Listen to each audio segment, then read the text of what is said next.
Circular into reasoning appeal. is Yeah. when you're essentially not adding any new information into the argument. So we hear that a lot. Like to take a common religious argument that some people would make is that I believe the Bible was written by God because it says so in the Bible. And Mm-hmm. if you think about that, like people may believe that, but and that's fine, but that's not a good reason. It's especially a terrible reason if you're trying to convince somebody who is not a believer that already believes that. So you're Right. working with Yes. information in this little circle, and you're not reaching outward to something else, pulling information in order to explain something a little bit better. So basically, the logical form is x is true because of y, and y is true because of x.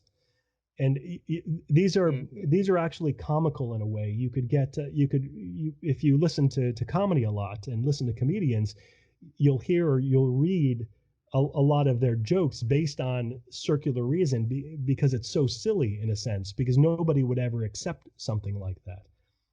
Another funny example is I'm sure many of your listeners have received the email from the Prince of Nigeria saying that they've got tens of millions of dollars for them, right?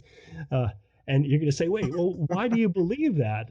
I mean, how could you believe something like that? And you say, well, it says so in the email. In the email, it says it's from the Prince of Nigeria, and that's why it is. Mm. And you say, well, no, you can't do that.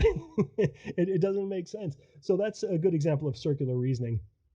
And in a sense, like in a deep philosophical sense, it's difficult to escape circularity because everybody has to start somewhere with some Mm-hmm. presuppositions, with some knowledge that's just true because it's true.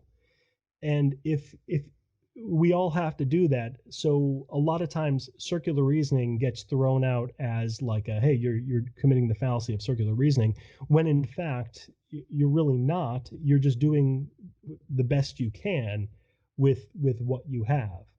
Like, well, why do we even care about reasoning effectively? Well, because it works. uh, well, why does it work? Because it's effective reasoning. I mean, it's difficult. It works because it Mm-hmm. works.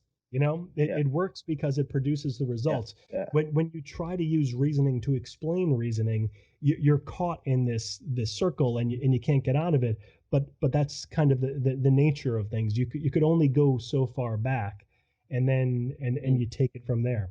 So the circular reasoning fallacy really comes in when people not out of necessity, but just out of not really out of critical thinking, justify their own reasonings for a silly reason by using the whole X is true because of Y and Y is true because of X.